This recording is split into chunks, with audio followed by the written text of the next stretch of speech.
makers of Campbell's Soups present the Campbell Playhouse. Orson Welles, producer.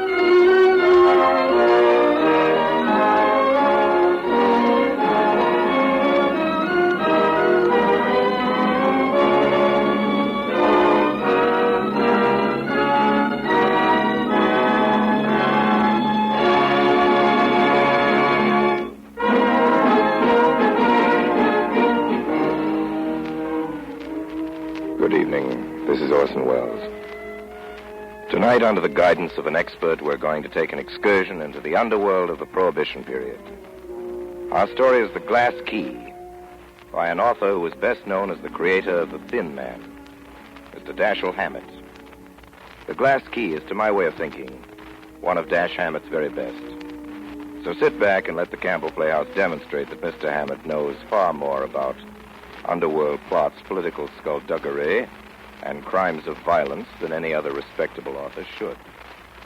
And then when our story is over, we'll have a chance to check on Dash Hammett, because we have with us in the studio tonight a man who knows more about this sort of thing than even Dashiell Hammett. Warden Law, no less, of Sing Sing, of course, and who will speak to us at the end of this broadcast. And now first a word from Ernest Chappell.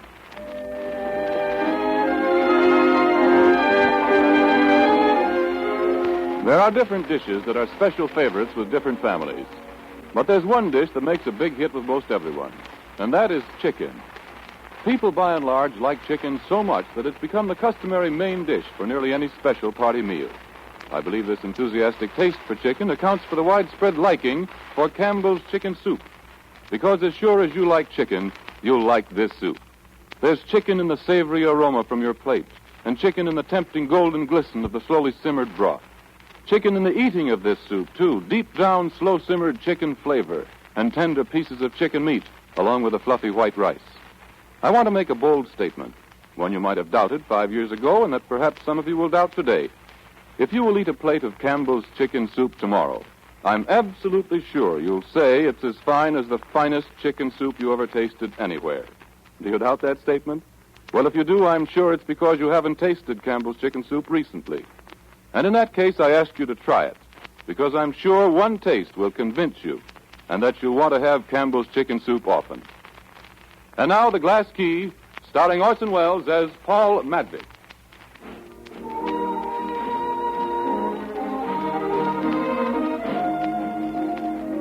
My name's Ned Beaumont, and I guess I'm out of a job for a while. Well, I did the best I could for Paul Madvig, but there it is. A clean sweep for the reform ticket. Funny how things change. 6 weeks ago, you could have got 4-1 on the Medvig machine, putting over the whole ticket. When you come to think about it, there wasn't a thing Paul Madvig could have done differently. Not with the setup he had. I remember the first evening he talked to me about it in his office up over the party headquarters. Office? Well, it wasn't much of an office, just a desk with a lamp on it, and a couple of chairs, and a picture of the governor looking down at you. All right. Now, there you are, Ned. Hello, Paul. Lend me some money. What do you want? Couple of $100? Been shooting dice? Yeah. Here you are. Thanks. It's a long time since you've done any winning, isn't it, Ned? Oh, not so long. Month or 6 weeks. That's a long time to be losing. Why don't you try laying off a while when you hit one of these sour streaks? That's no good. It only spreads it out. Well, if you can stand the gaff. I can stand anything I've got to stand. Guess you can at that. Listen, Ned. You know more about this stuff than I do. Janet Henry's birthday's Thursday. What do you think I ought to give her? Is the senator throwing a party? Yeah. You invited? No, but I'm going there to dinner tomorrow night. Are you going to back the senator in this election, Paul? Yeah, I think I will. Why? Because with his help, we can put over the whole ticket just like nobody was running against us. Without you behind him, could the senator make the grade this time? Not a chance. Does he know that? He ought to know it better than anybody else. And if he didn't know it... You wouldn't be going there to dinner tomorrow night. Have you promised him anything yet? Yeah, it's pretty well settled. Listen to me, Paul. Throw the senator down. Sink him. Well, Forget he's never been licked at anything in his life. Sure, and that's one of the best reasons I know for throwing in with him. No, it isn't, Paul. It's the very worst. Think that over, even if it hurts your head. How far has this dizzy blonde daughter of his got her hooks into you? I'm going to marry Miss Henry. Is that part of the bargain? Nobody knows it yet, except you and me. That's what you want. Make them put it in writing. Better still insist on the wedding before Election Day. Then you'll at least be sure of your pound of flesh, Paul, or she'll weigh around 110, won't she? I don't know why you keep talking about the senator like he was a yake. He's a gentleman. Absolutely, and his daughter's an aristocrat. Rules apply. Ah, Ned, don't be... And we oughtn't to forget that her brother, Taylor Henry's an aristocrat, too, which is probably why you made your daughter stop playing around with him. Ah, no, Ned, that's different. And when you're married to Janet Henry, will that entitle her brother to begin playing around with Opal again? Over my dead body it will. I didn't ask for all this. I just asked you what kind of present I ought to give Miss Henry. How far have you got with her? Nowhere. I've been over there half dozen times to talk to Senate. Sometimes I see her and sometimes I don't. But you didn't get a bid to the birthday party? No, not yet. Then the answer's one you won't like. Such as? Don't give her anything. Oh, Well, do whatever you like. You asked me. but why? You're not supposed to give people things unless you're sure they'd like to get them from you. I got you. Guess you're right. I'll be hanged if I'll pass up the chance to give her a present. Well, flowers, then, or something like that might be all right. Flowers? Yeah, Ned, but I want to... Sure, you wanted to give her a roast or a couple of yards of pearls. You'll get your chance at that later. Start little and grow.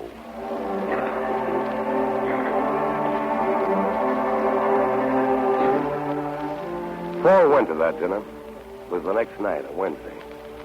Just lately, I found out what happened up at the senator's house that evening. As a matter of fact, I got it... Oh, well, never mind. Don't give it a thought, Senator. Me behind you, the election's as good as in the bag. I've been through a few more elections than you, Medvig. They're never in the bag until the votes are counted. Boys will figure to pile up a 30,000 majority in the 8th Ward alone. What will you two talk about when the election's over? How to win the next one, Miss Henry. I'm afraid that's true. Oh, if you'll excuse me, Medvig, I'll leave you alone with Janet for a moment. Sure, Senator. I want to have a talk with my son before he goes out. I'll be right back. You'll have to excuse my brother for not coming down to dinner. That's all right. Taylor and I had a little misunderstanding some weeks back about my daughter. You're not interested in music, are you, Mr. Medvig?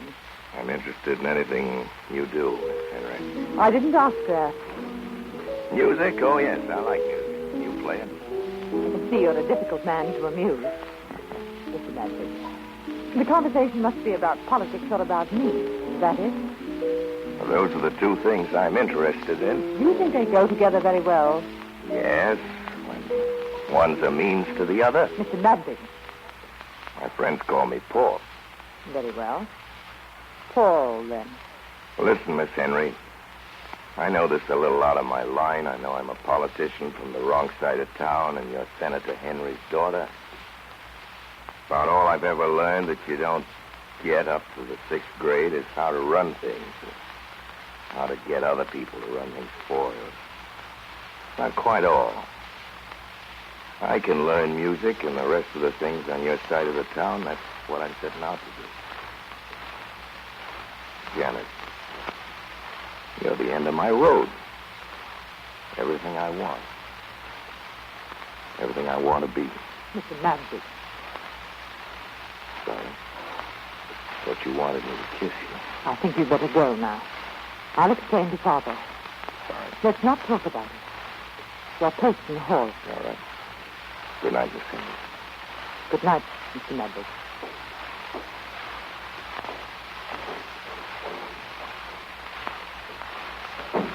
Oh, what's that? Who just went out? Where's Paul? He's gone. I wanted to see him. Taylor promised to come down and apologize for, Janet. Why did Paul go? Because I asked him to. Father, is it really necessary for me to associate with Mr. Medvig? When you're in public life, my dear, besides, Paul's not a bad sort. He's the sort that wants something for everything he does.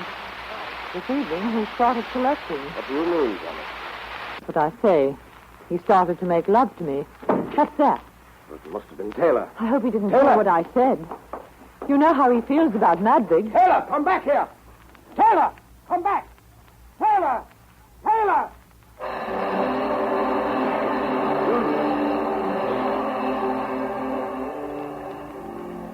I had an idea Paul would stop by party headquarters that night after the dinner, and I went up to his office and sat at his desk waiting for him.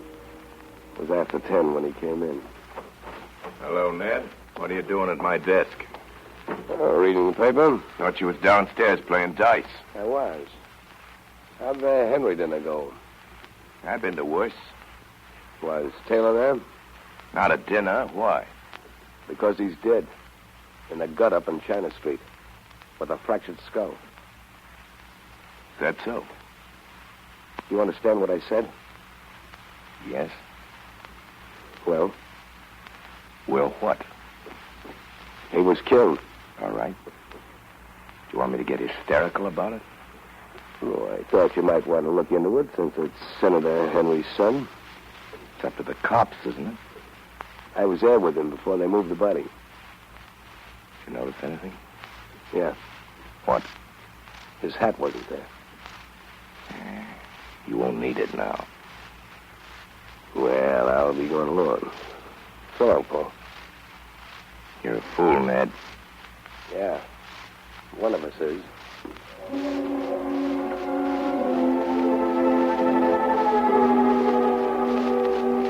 Next day, I drove out to Paul Madvig's house down on Mill Stream Boulevard. I figured Paul wouldn't be in.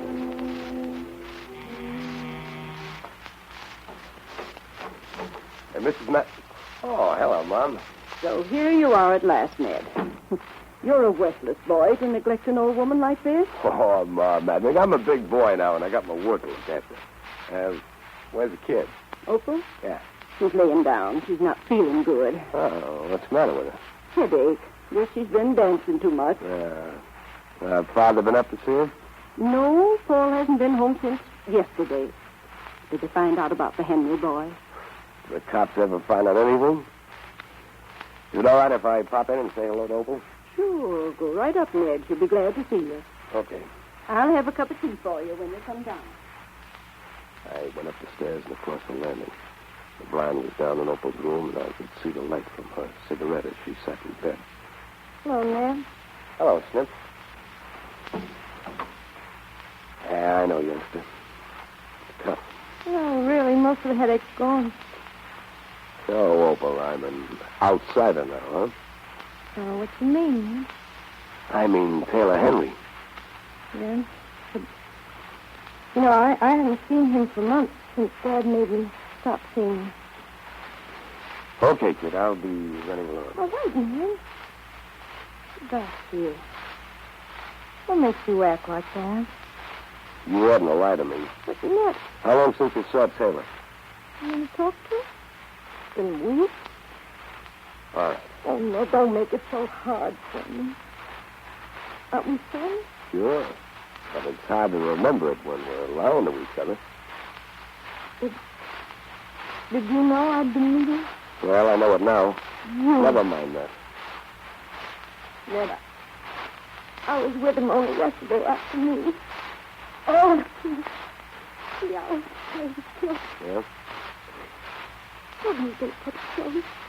You know, Ned, No. I've got to find out. I've got to. Why? Ned, if I ask you something, you won't get mad, will you? I'll try not to. Did Dad know that Taylor and I were still going together? Listen, kid, what are you trying to prove? And I thought you weren't going to get mad. I'm not. Did you really love Taylor Henry, Chip, or was it just because your I father... really did love him, Ned. I'm pretty sure. I'm sure I loved him.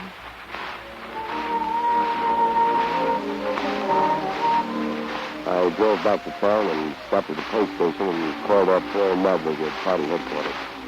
He wasn't there. Back to town and stopped at the pay station and called up Paul Madvig at party headquarters. He wasn't there. Around 3, I went over to the district attorney's office. District Attorney's office. Mr. Farr's busy. Will you leave your number? Thank you. Hello, District Attorney's office. Hello, sister. Hello, Mr. Beaumont. Tell Mr. Farr I want to see him. Sure. Hello, Mr. Farr. Mr. Beaumont's here. Yes, Mr. Farr. You can go right in, Mr. Beaumont. Right. You know the way. I ought to. District Attorney's office. Sorry, Mr. Farr's busy. Would you leave your name? Oh, hello, Ned. Come right in. Hello, Farr. Sit down. What can I do for you? Farr, I want you to fix me up with some sort of paper, special prosecutor or something. Oh, sure, I guess I can fix it up, but what crime are you particularly interested in solving? A murder. The murder of Taylor Henry, remember? Oh, yes, but I thought, well... That Paul Madvig and I might be interested in not solving the case, is that it? Oh, now, Ned, I didn't say that, but... Here, I want to read you this note. I get one of them every day. Oh, writing notes, are they? Let's see. Typewritten on plain white paper. What does it say? Well, it doesn't say anything. It just asks a question. Is Paul Madvig the reason you're doing nothing to solve the Henry murder? Well? Well, now, Ned, don't think I'm taking that seriously. But you know, we get bails of that kind of stuff every time anything happens. I just wanted to show it to you. Oh, that's all right, as long as you keep on feeling that way about it. I don't think I'd say anything to Paul about the notes if I were you. He's got enough on his mind. Well, sure, whatever you say, Ned. Listen, Farr, Paul hasn't anything to hide in the Henry murder, and I wouldn't like to think you were going around thinking he had. Oh, now, for heaven's sake, Ned, get me right. You know darn well there's nobody in the city any stronger for Paul and you than me. You know you can always count on me. Well, that's fine. Well, I've got to run along. So long, Farr.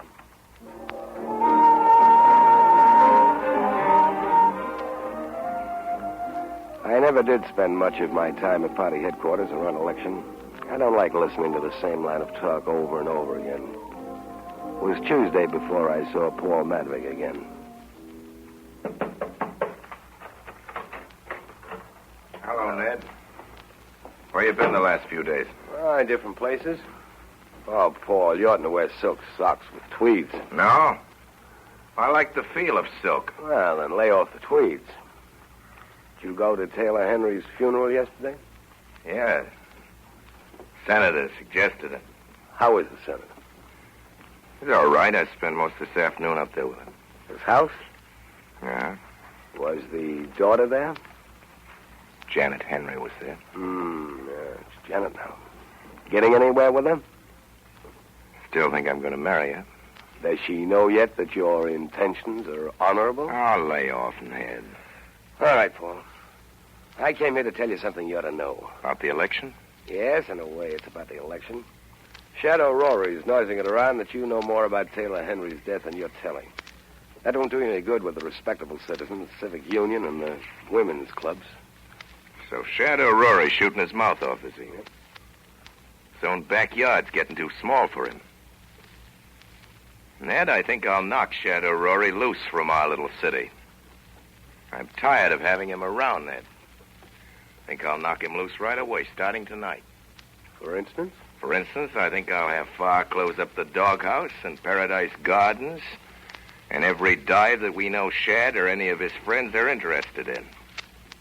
I think I'll have Farr smack him over in one long row, one after the other, this very same night.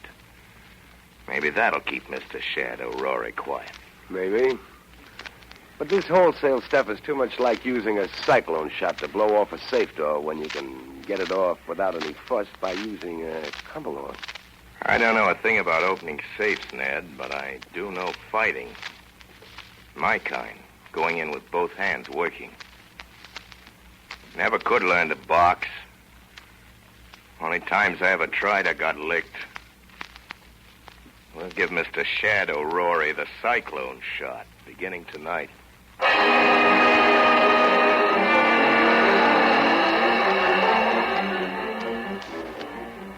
All right, men, break down the door.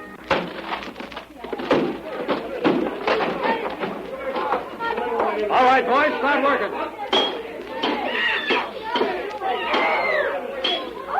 Okay, that's all for here, boys. Paradise Gardens next.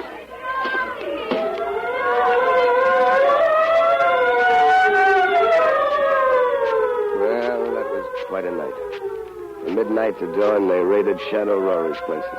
The doghouse, Paradise Garden, the carousel, one after another. The next evening, Paul Madvig and I were sitting in a private room at Pip Carson's. The man opened the door and came in without knocking. A man of medium height with smooth white hair. He wore a dark blue overcoat over a dark blue suit and carried a black derby hat in a black gloved hand. How are you, Shad? I'm fine, Paul. How's yourself?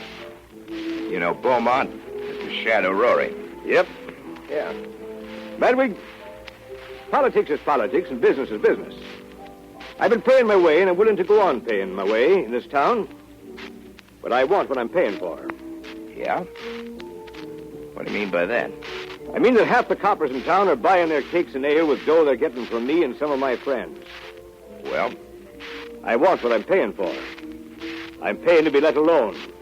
With election or no election, I want to be let alone. Business is business and politics is politics. Let's keep them apart. No. It's going to mean killing. If you make it mean killing. It'll have to mean killing. I'm too big to take the boot from you, Medvig. Maybe you're too big to take it laying down, but you'll take it. You are taking it. I'm opening the Paradise Garden again tonight. I don't want to be bothered. Bother me and I'll bother you. Ned, get me headquarters on that phone, will you? Sure. Operator, police headquarters. Well, I want to speak to Lieutenant Brett. There he is, Paul. Hello, Brett. Paul Madvig. How are the folks? It's good. Say, Brett, I hear Shad's thinking of opening up again tonight, yeah. Yeah, the Paradise. We'll slam it down as hard as he can. Right. Sure. Right. Now, do you know where you stand? You're through, Shad. You're through. I understand. So long, Medvig. Well? Wrong, Paul. Holy mackerel. Don't anything suit you? Say, where are you going? I'm leaving. I'm tired of Hicktown stuff. Meaning me? This is a swell time to be throwing me down. Say, you're hard to get on with, Ned. I never said I wasn't. Yeah, have a drink. There's no hurry, is there? No.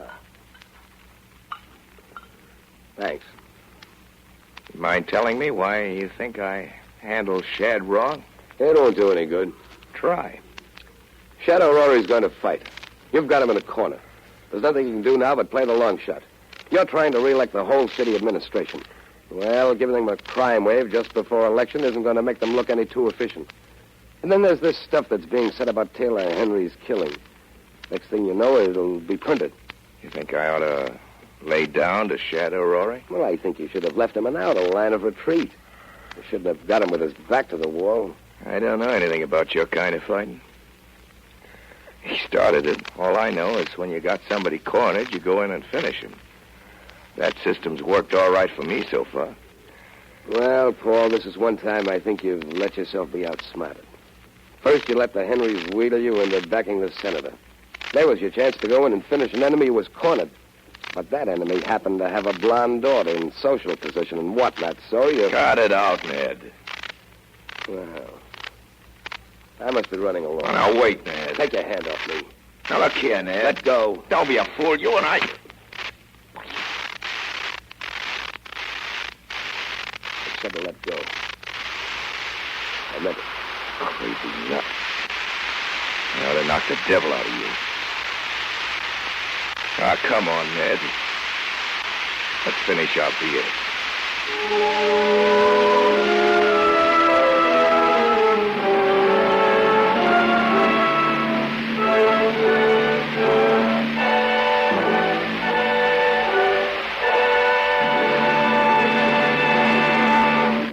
You are listening to the Campbell Playhouse presentation of The Glass, starring Orson Welles. This is the Columbia Broadcasting System.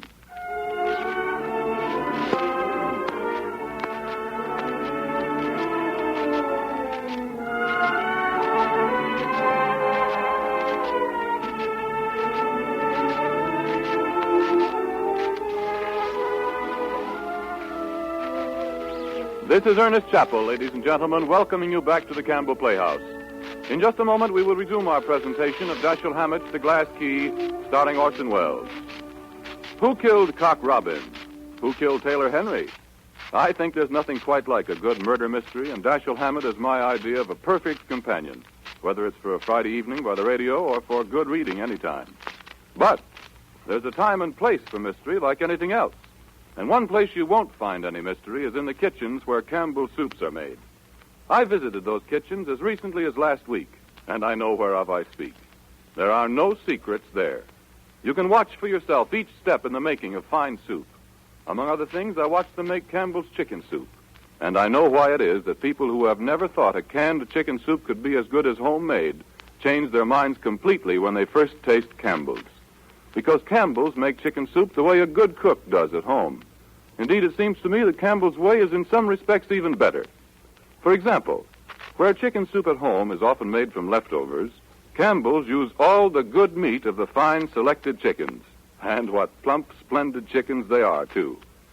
But the thing that amazes me most is the care with which each ingredient is prepared and cooked, and the precision of the measuring and blending. Skill, precision, a lavish hand with the ingredients. These you see in the making of Campbell's chicken soup. But no mystery, no secrets. And if there's any doubt in your mind about how good a canned chicken soup can be, I do earnestly invite you to try Campbell's chicken soup. Now we resume our Campbell Playhouse presentation of The Glass Key, starring Orson Welles as Paul Madvig.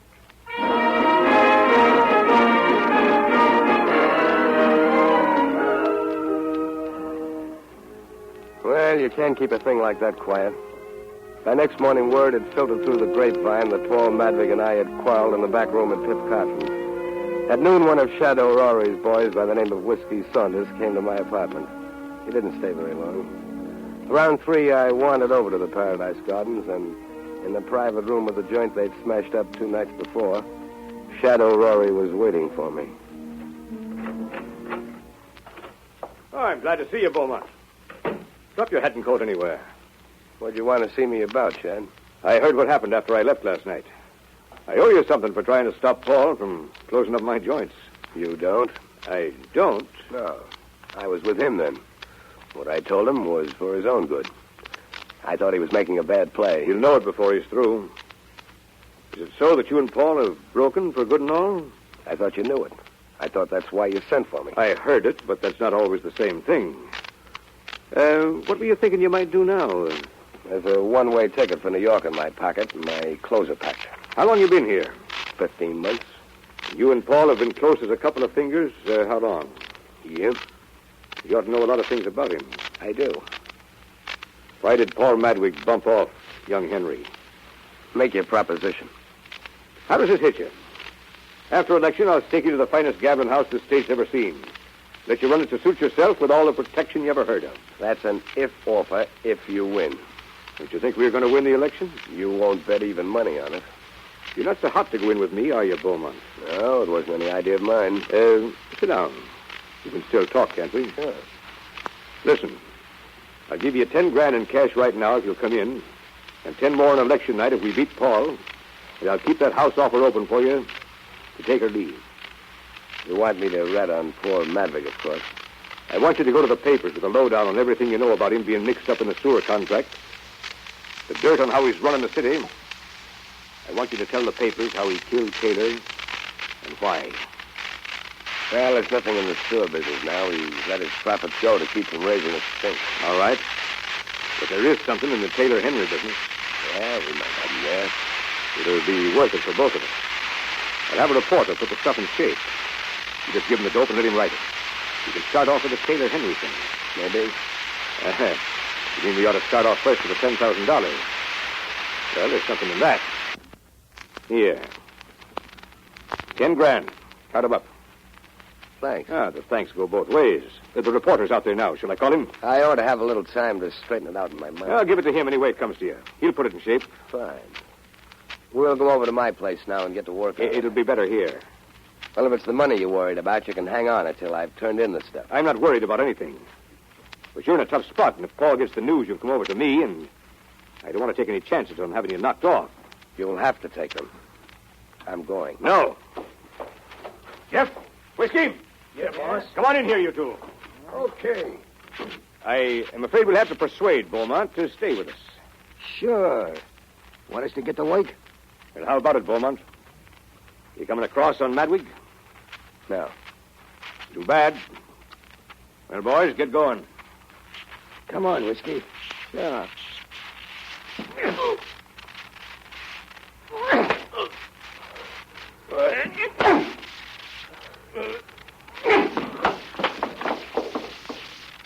All right, boys.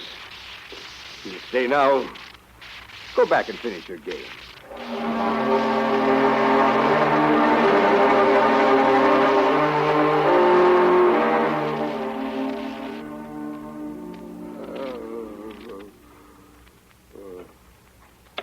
Raise your 2 bits, Whiskey.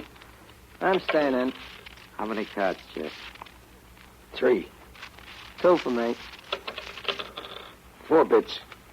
I'll fade. Just a second, gents. Now, Beaumont, I told you to stay away from that door, didn't I? Hey, careful, Jeff. You'll croak him. You can't croak Beaumont. He's a tough baby. I've never seen a guy that liked being hit so much, or that I liked hitting so much. Oh, well. I'll call you, Rusty. Pair of kings. My pot, 3 deuces. Yeah, deal, Rusty. Oh, hi, Shad. How's Beaumont? Jeff's been slapping him down for the fun of it. I don't want him killed, Jeff. Not yet. Beaumont. Yeah? He's pretty far gone, boss. This is Shadow Rory, Beaumont. Can you hear what I say? Yeah. Good. Now listen what I tell you, Beaumont. You're going to give me the dope on Paul Madvig. No. Maybe you think you won't tell Beaumont, but you will. I'll have you worked on till you do. You understand me? I won't.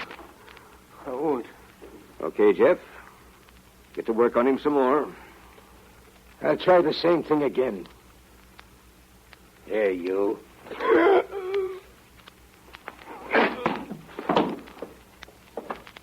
It ain't no good now. He's thrown another Joe. I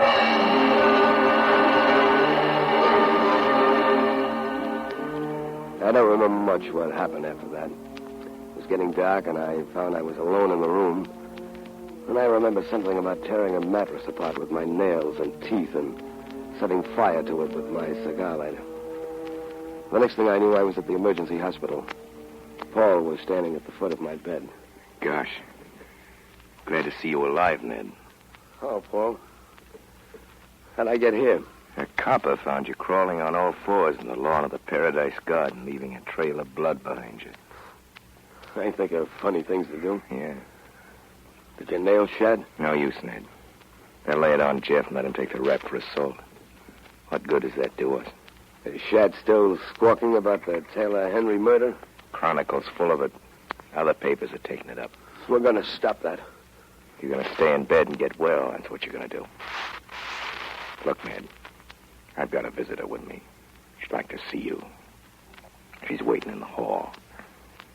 It's kind of important to me. Mind if she comes in? Well, I guess not. Who is it? Janet Henry. Well, the senator's dead, huh? Well, send her in. She said she wants to see you alone. That all right? Sure. Take it easy, kid. Looks like I'll have to. So long, Paul. All right, Janet. That's feeling better. Come in. Have a nice visit, you two. Thanks, Paul. I wanted to come. You don't mind, do you? I'm flattered. Sit down. No, you're not. You don't like me. Why? I think maybe I do. You don't. I know it. Well, you can't go by my manners. They're always pretty bad. You don't like me, and I want you to. Why? Because you're Paul's best friend. Paul has lots of friends. He's a politician. You're his best friend. He thinks so. What do you think? I think you are, or you wouldn't be here now. You wouldn't have gone through that for him. I wish you'd like me if you can. Miss Henry, I'm kind of awkward when I'm around people like you who belong to another world altogether, society and roto sections and all, and you mistake that for enmity, which it isn't at all. You're making fun of me. But I don't even mind that if you'll let me be your friend. Well, I might. Might be something new. I never had a senator's daughter for a friend.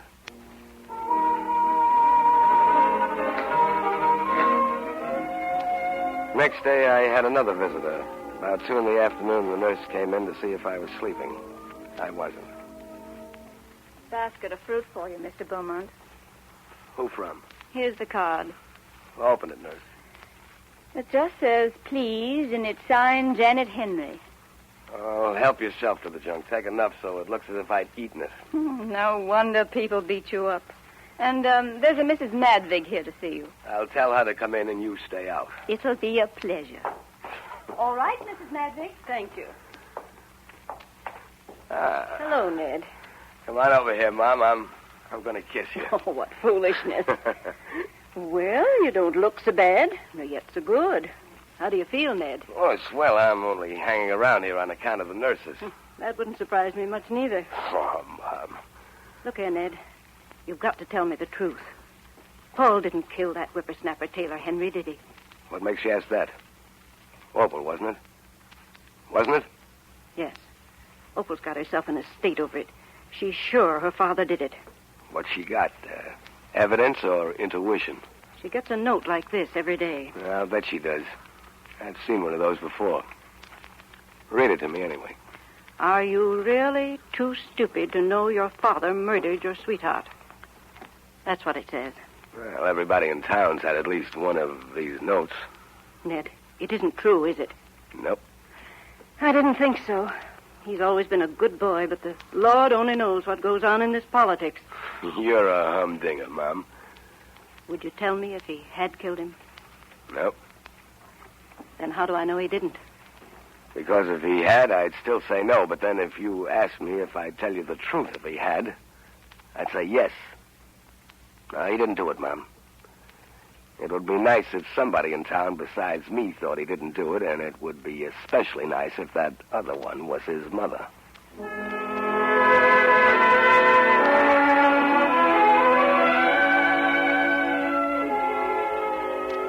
While I was on my back in that hospital, I did some thinking. I didn't like the way things were going for Paul. Decided I'd better get out and do some looking around. The doctor said no. I said yes. District Attorney's office. Yes, I'll connect you. Hello, sister. Hello, Mr. Beaumont. How are you feeling? Fine. Tell Farr I'm here. Mr. Beaumont to see you, Mr. Farr. All right. I'm sorry, Mr. Beaumont. Mr. Farr has an important conference. If you don't mind, I'll see for myself. Mr. Beaumont, please. You're not supposed to go. How are you, Farr? Do I have to smash my way in to see you these days? Oh, Ned, was it you? I thought the girl said Mr. Barman. Come right in. Oh, no harm done. I got in. Anything new? Oh, no, nothing. Just the same old grind. How's the electioneering going? Well, it could be better, but I guess we'll manage all right. What's the matter? Oh, this and that. Things always come up. Well, that's politics, I guess. Yeah. Anything I can do, or Paul, to help? No, I think not. This Henry killing the worst thing you're up against? Well, there's a lot of feeling that we ought to have cleared up the murder before this, and that Paul ought to have helped. That's one of the things, and maybe one of the biggest that'll count against us at election. Made any progress since I saw you last? No, not much. Listen, Farr. Paul's always glad to help the boys out of holes. Do you think it would help if he'd let himself be arrested and tried for the Henry murder? Well, it's not for me to tell Paul what to do. Yeah, there's a thought. And here's another one that goes with it. It's not for you to do much Paul wouldn't tell you to do, Mr. District Attorney.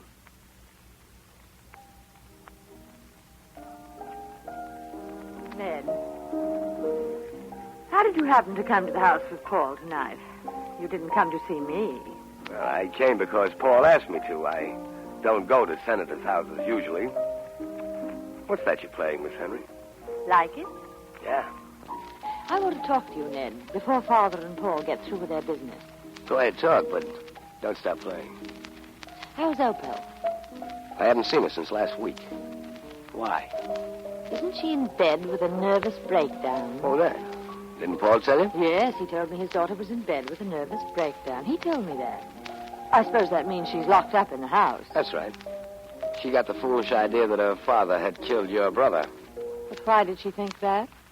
Who doesn't? That's what I wanted to ask you, Mr. Beaumont. Do people think that? Didn't you get any of the anonymous letters that have been going around? Yes, today. I wanted to show Oh, it don't to bother. They all seem to be pretty much alike, and I've seen plenty of them. Is Paul actually in danger? If he loses the election, loses his hold on the city and state government, they'll electrocute him. But he's safe if he wins? Sure. Will he win? I think so. And then he'll not be in danger? No, he'll not be in danger. Too bad, isn't it? Go on, play. You may not want this to be overheard. You can put up with Paul for the sake of the political backing your father needs, but that has its limits. Last week you decided Paul had killed your brother and was going to escape punishment, so you decided to do something about it, Miss Henry. That's splendid. Paul's daughter and his sweetheart both trying to steer him to the electric chair. He certainly has a lot of luck with women. Keep playing, I tell you, or I'll shout it. You sent those anonymous letters around. Certainly you did. I'm not good at lying. I know Paul killed Taylor. I wrote the letters. You hate Paul, don't you? Even if I proved to you that he didn't kill Taylor, you'd still hate him, wouldn't you? Yes, I think I should. That's it. You don't hate him because you think he killed your brother. You think he killed your brother because you hate him. No, now listen to me. I'll tell you what happened that night. Paul came to dinner, the first time we'd had him to dinner. Taylor wasn't at the dinner table, but he was up in his room. Yes, he would meet with Paul because of the trouble he'd had about Opal. After dinner, Paul and I were alone for a little while in this room, and he suddenly put his arms around me and tried to kiss me. What happened then? I asked him to leave. And then? Father came down. He'd heard Paul going out. I told him what had happened. And then Taylor came down from his room. He must have heard what I said because he ran out the door after Paul. Father tried to stop him. I didn't see either of them until Father came to my room and told me Taylor had been killed. Well, what of it? What of it? How could I help knowing then that Taylor had run out after Paul and had caught up with him and had been killed by him? He was furious. No, that won't do. Paul wouldn't have to kill Taylor, and he wouldn't have done it. Paul doesn't lose his head in a fight. I know that. I've seen Paul fight, and I've fought with him. No, that won't do. I know. You're Paul's friend. It hurts. You're right about my being Paul's friend. Then this is useless. I thought if I could show you the truth. But we needn't be enemies, need we? The part of you that's tricked Paul and is trying to trick him is my enemy. And the other part of me that hasn't anything to do with that? You don't know that part, do you? Sure I do. That part was playing the piano just now.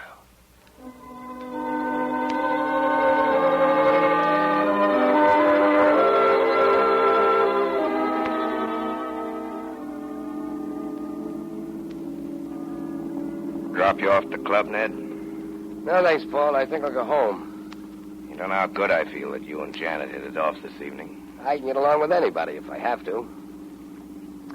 How's the election going, Paul? Is everything going along to suit you? We're not as well off as we were 2 weeks ago. You know that. That's right. And if Taylor Henry's killing isn't cleared up pronto, you won't have to worry about the campaign. You'll be sunk whoever wins. Just what do you mean by that, Ned? Everybody in town thinks you killed him. Yeah? Don't let that worry you. I've had things said about me before. Is there anything you haven't been through, Medvig? Ever been given the electric chair? I don't think I ever will. You're not very far from it right now, Paul. Ned. I'm not taking up your time with my nonsense. I'm listening to you. Never lost anything listening to you. Thank you, sir. Why do you suppose Farr's wiggling out from under and the rest of the boys? They figure you're licked. Everybody knows the police haven't tried to find Taylor's murder, and everybody thinks it's because you killed him. Farr figures that's enough to lick you at the polls this time. We've been talking a lot about what other people figure, Ned. Let's talk about what you figure. Figure I'm licked? I've told you. If Taylor Henry's murder isn't cleared up pronto, you're sunk. That's the whole thing. That's the only thing worth doing anything about. That won't do. Think up something else. Must be an out, Ned. Think. There isn't. That's the only way. You're going to take it whether you like it or not, or I'm going to take it for you. Ah, no, lay off. Well, that's one thing I won't do for you, Paul. I killed him, Ned. It was an accident, Ned. He ran down the street after me when I left. Cane he picked up on his way out. Tried to hit me with a stick. I don't know how it happened, but pulling it away from him, I hit him on the head with it. Not hard, but he fell back and smashed his head on the curb. What happened to the stick? I took it away under my overcoat and burned it. What kind of a stick was it? A rough brown one. Heavy. And you had a clear self-defense plea. I know, but I didn't want that, Ned. I want Janet Henry more than I ever wanted anything in my life. What chance would I have then? Even if it was an accident. You'd have more chance than you've got now. Janet Henry's always thought you killed her brother. She hates you.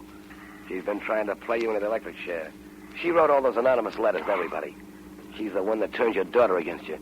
She was telling me this tonight, trying to turn me. She's not... That's enough. What is it, Ned? Do you want her yourself, or is it... It doesn't make any difference. Get you, heel. This is the kiss-off. Whatever you say, Paul.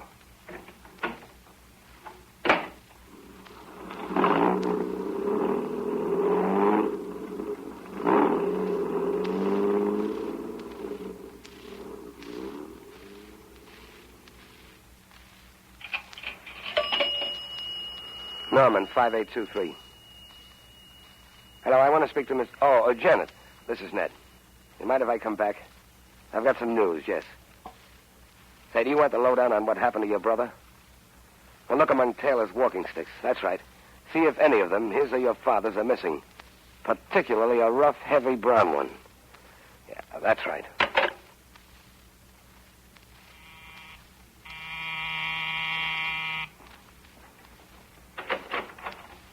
Come in, Mr. Beaumont. What's happened? Tell me. What'd you find out about the walking stick? It's upstairs in Father's closet, the heavy one you described. In fact, none of them are missing. Neither Taylor's nor Father's. But what about it? Ned, don't be so mysterious. Look here, Janet. Are you sure you want to go through with this thing? I want to go through with it more than I ever wanted to do anything in my life. They're practically the same words Paul used, telling me how much he wanted you. Did you tell him about me? Yep. Called me a liar and kicked me out of his car. Paul and I are washed up. I'm glad. I won't pretend I'm not. Did Paul say anything else? Yes. Well? He said that he killed your brother. Ned, I knew it. Then you'll go to the district attorney. You certainly want to be in at the kill, don't you? He was in at my brother's. Well, I hope you like it when you get it. Now, go ahead. Call your father. Father? Oh, Father, would you come in, please? Right away. Janet, just one more thing. You're sure about that cane? Of course I'm sure. I saw it just 10 minutes ago. Good. That's all I need to know. Well, Janet, what is it? Oh, hello, Mr. Beaumont. Hello, Back again? Father, I'm afraid we have some unpleasant news for you. Mr. Beaumont has just told me who killed Taylor. It was Paul Madvig. Medvig? Mr. Beaumont, what have you got to support that statement? What evidence? For one thing, his own confession. Medvig admitted that he killed my son? Yes. This is incredible. An associate of mine killed my son? I can't believe it. Father, what are you going to do? Well, there's only one thing we can do. Tell Farr to arrest Paul Madvig. Operator, get the district attorney's office. Senator, I wouldn't do that if I were you. What do you mean, Beaumont? I'd hang up that receiver. I wouldn't talk to Farr yet. You're not quite ready. You think that you can tell me what you did and expect me to do nothing on my son? Hang up that receiver, Senator. Senator, I have a special authority from the district attorney. I've got it here in this pocket. If there's any arrest in this case, I'd like to do it myself. Then why didn't you arrest Madvig on the spot? Because he didn't kill your son. Ned. Well, you just said that Paul confessed, yes, but I didn't say I believed him.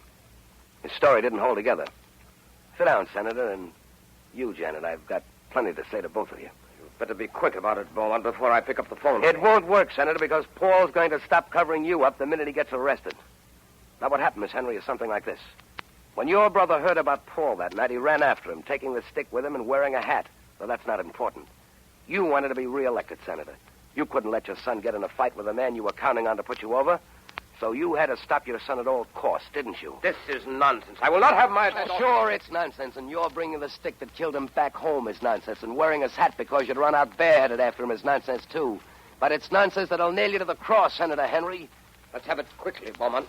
What is it you're trying to say? I can say it in 4 words, Senator. You killed your son.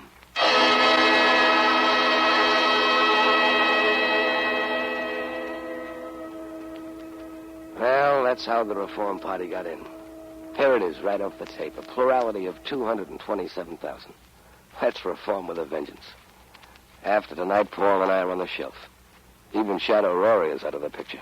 2 days ago, he was killed by one of his own henchmen at Paradise Gardens. Senator Henry's through with politics, too.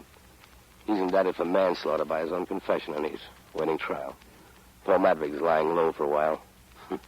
Never gives up, that man. I said goodbye to him yesterday. We shook hands. There wasn't much we could say. Well, I still got my one-way ticket to New York, and tomorrow I'm going to use it. I'm the sort that likes to travel alone, but, well, I guess the reform wave's got me, too. There's another ticket in my pocket. I bought it last night. This one's for Janet Henry.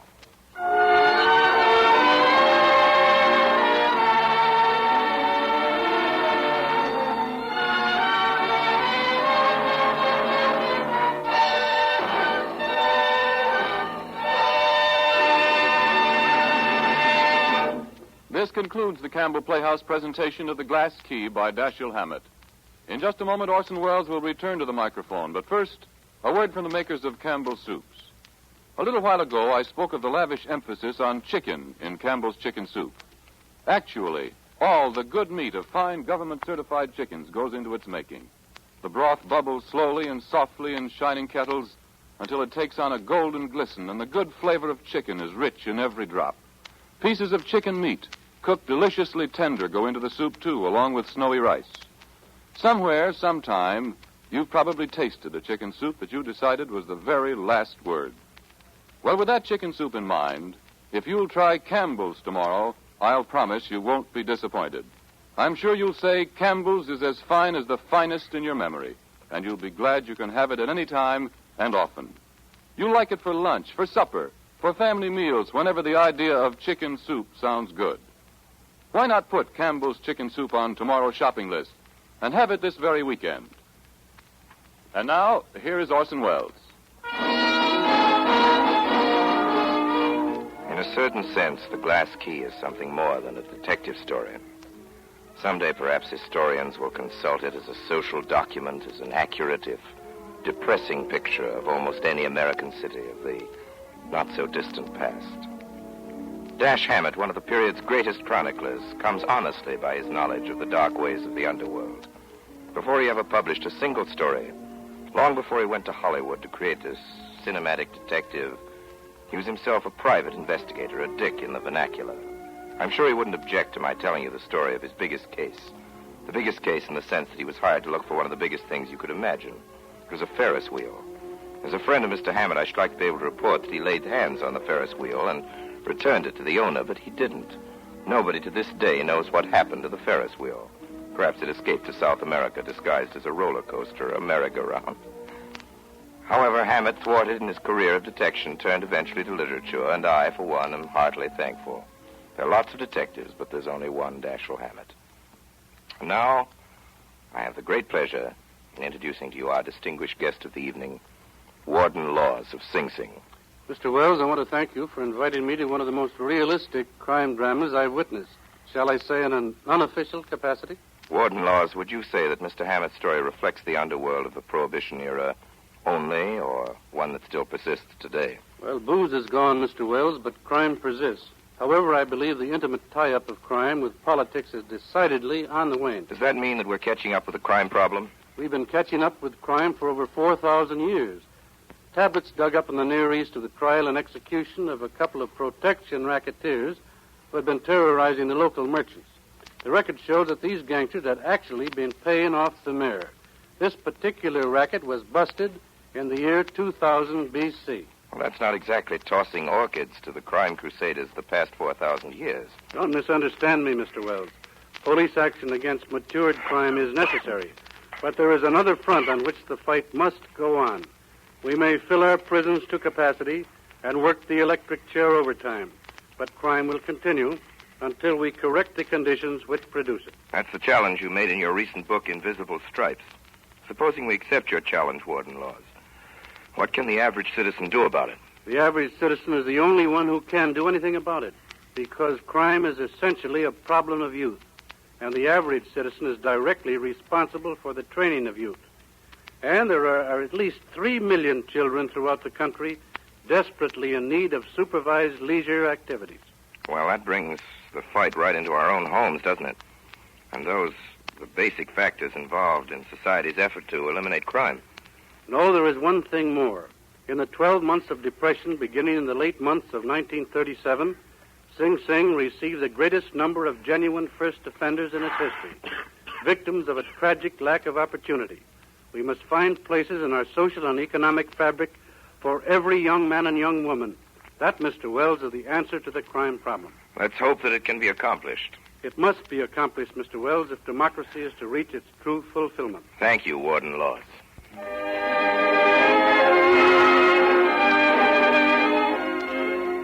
In tonight's Campbell Playhouse production of The Glass Key, Orson Welles played the part of Paul Madvig, Paul Stewart played Ned Beaumont. Ray Collins played Shadow Rory, and Myron McCormick the part of Senator Henry. Effie Palmer was Mrs. Medvig, Elsbeth Eric was Opal, and Elizabeth Morgan was the telephone operator. The role of Farr was played by Everett Sloan, that of Jeff by Howard Smith. Laura Baxter played Jeanette Henry, and Edgar Barrier the part of Rusty. Music for the Campbell Playhouse was arranged and conducted by Bernard Herrmann. And now, Mr. Wells, may we have a word, please, about next week's broadcast?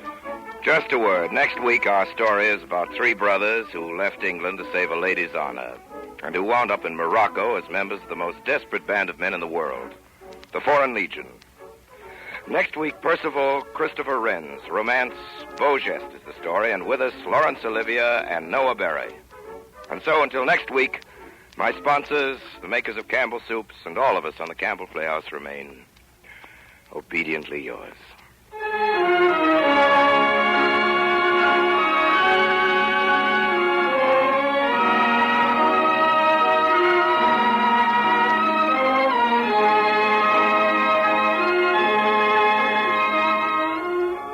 The makers of Campbell Soups join Orson Welles in inviting you to be with us at the Campbell Playhouse again next Friday evening, when Laurence Olivier and Noah Beery will appear with him in Beau Geste. Meanwhile, if you have enjoyed tonight's Campbell Playhouse presentation, won't you tell your grocer so tomorrow when you order Campbell's Chicken Soup? This is Ernest Chappell saying thank you and good night.